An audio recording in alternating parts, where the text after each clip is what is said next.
Right, Shalom, Shalom, Kal Layam La Yahweh, Bahashim Yahweh Shai, which is the Paleo Hebrew, for the one true name of the Heavenly Father being Yahweh, and that of the Messiah, whom the world ignorantly calls Jesus, being Yahweh Shai. Those are the only names given among men whereby you must be saved, as it is written, pursuant to Acts, the 4th chapter and the 12th verse. I'd like to give double honors unto the elders and the apostles at GMS Square Millstone, who have taught me this truth through the spirit and power of Yahweh Bahashim Yahweh Shai, and who do rule well today, in a sincere peace, love, blessing, salutations unto all those of you hopeful, faithful, potential members of the elect, doing the best to make the calling of your election sure. Lord willing, this be edifying. All right, and I'm just going to go ahead and get right into it, man. You see, we have the book of Revelation, the 13th chapter, and I'm going to go straight to the end of the 10th verse, and then I'm going to run it back. Right, so the last part of that 10th verse says, here is the patience and the faith of the saints.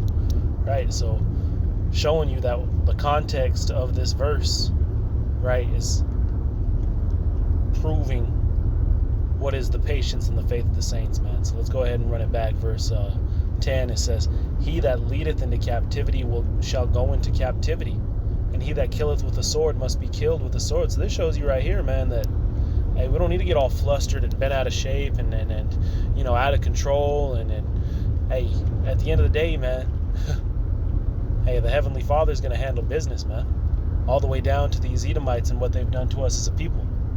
You see? We got the power that both kills and makes alive in our corner, man. Remember what the book of Revelation, the 21st chapter said, man. Or Salakia, the 22nd chapter, which reads, it says, Revelation 22, and verse 11, it says, he that is unjust, let him be unjust still, and he which is filthy, let him be filthy still, and he that is righteous, let him be righteous still, and he that is holy, let him be holy still. But shouldn't we be feeling some type of way, right, about these people who are, right, being wicked? No, man. At the end of the day, the script, well, I mean, I won't say no, that you shouldn't be feeling some type of way, but at the end of the day, hey, the fact that they are in their role, in their lot, hey, it is what it is, man. The Heavenly Father is going to deal with it. He's going to handle them. At the end of the day, every vessel on this earth fits its role according to the will and creation of the Heavenly Father, man. You have no nothing to say against it, man. It's the book of Revelation, chapter 9, and just jumping straight to the point. Verse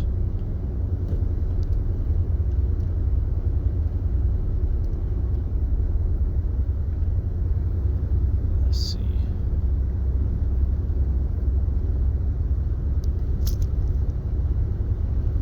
Verse 16.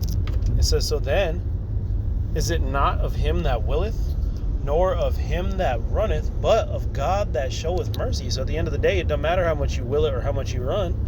It's up to the Heavenly Father, man. This is his show.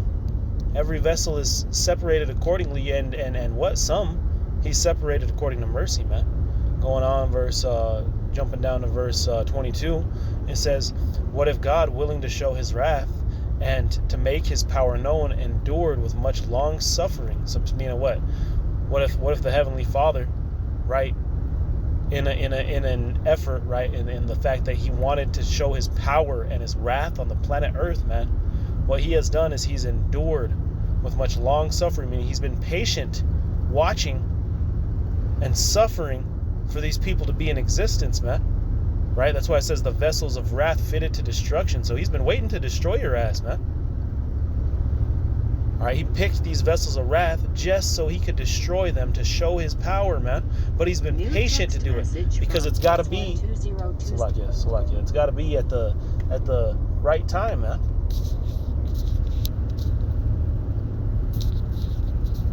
It's got to be at the right time in order to approve that power. All right. Verse 23, it says, and that he might make known the riches of his glory on the vessels of mercy, which he had afore prepared unto glory. You see that, man? So we might make known the riches of his glory. So, hey, the Heavenly Father has picked both sides, man. All right, and at the end of the day, everybody's going to fit their role according to his will. So who are you to reply or to resist the will of the Heavenly Father, man? He's chosen some to fit that role and some to fit the others, man. You could just sit down and shut the hell up and stick with that, point blank period, man. You see? Who are you to reply against God, man? This is the book of Sirach, or Salakia. That was Ecclesiastes. This is Ecclesiasticus, also known as the book of Sirach, in order not to confuse it with Ecclesiastes. I believe the 5th chapter is where I'm trying to go. Verse 2, it says, "Follow not thine own mind, and thy strength to walk in the ways of thy heart. And say not, who shall control me for my works? For the Lord will surely revenge my pride." So at the end of the day, man, the Heavenly Father, hey, don't be thinking you're getting away with some shit, man. At the end of the day, don't follow your own mind, because your mind is wicked. You just trust in the will of the Heavenly Father, man. Especially those of us who have been quickened unto this knowledge. Man, you could be one of these vessels that are out there, man. You could be one of these goddamn moles, man. You could be any of these people out here doing the most, and the Heavenly Father had pulled you out of the world, man, to spew out that vomit, as it is written, spewing out the pollutions of this world, man. Hey, we're very lucky, man. As the book of Baruch says, so be in return, seek him 10 times more. Right? As the book of Matthew says, let's go ahead and grab that. Matthew chapter 10. It's like chapter 13 and verse 10. And it reads, "And the disciples came and said unto him, Why speakest thou unto them in parables? The Heavenly Father spoke in parables for a reason." And the answer is, verse 11, "He answered and said unto them, Because it is given unto you to know the mysteries of the kingdom of heaven, but to them it is not given." So it's been given unto the Israelites, man. And not even particularly the Israelites, but out of those people, the elect, man. And this was there to prove it, that the Heavenly Father sent Yahushua to speak in parables to these people, to show that it's clearly not for everybody, man. If it was, he would have been speaking verbatim to these people, man. Verse 12, but what did he say, man? That, hey, it's only given to those who are able to receive it. In this context, the disciples, man. Now we see there's many more of us that are able to regurgitate these scriptures, which is another lesson for another time, because through the blood of Yahushua, he unlocked this book, man. Now that book that was delivered to the unlearned and the wise, that no one could break down, we're able to break down through the spirit and power of Yahweh Shem Yahushua. Prophecy is being marked, man. We're coming to life, and again, you have been chosen.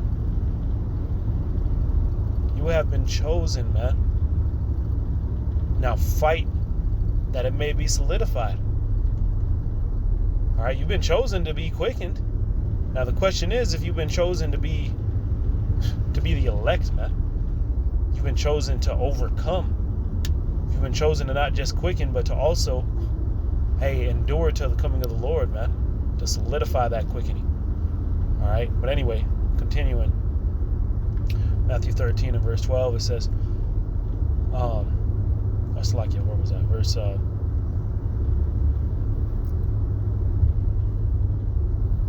verse 12. It says, "For whosoever hath, to him it shall be given, and he shall have more abundance, but whosoever hath not, from him shall be taken away even that he hath." So at the end of the day, man, the Heavenly Father is that power. He could take from you, right? Give to he who has.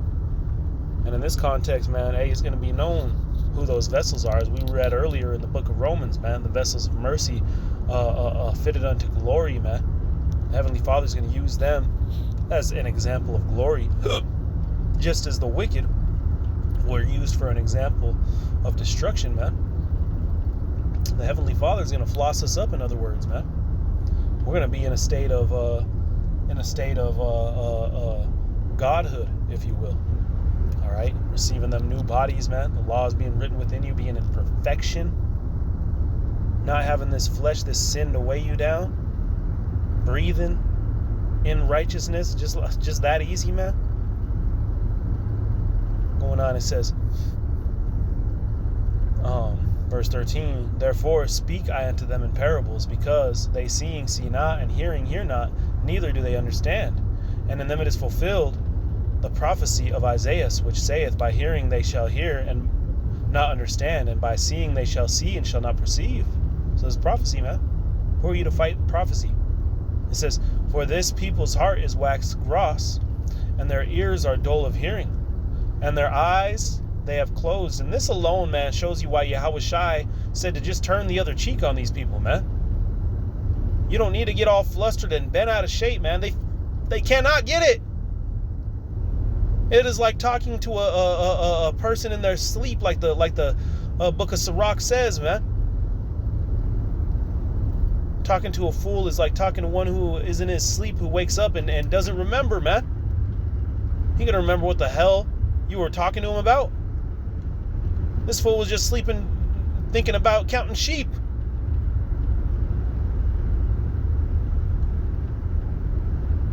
You see, so who gives a damn about it, man? Our role is bigger than that. It's bigger than trying to wake up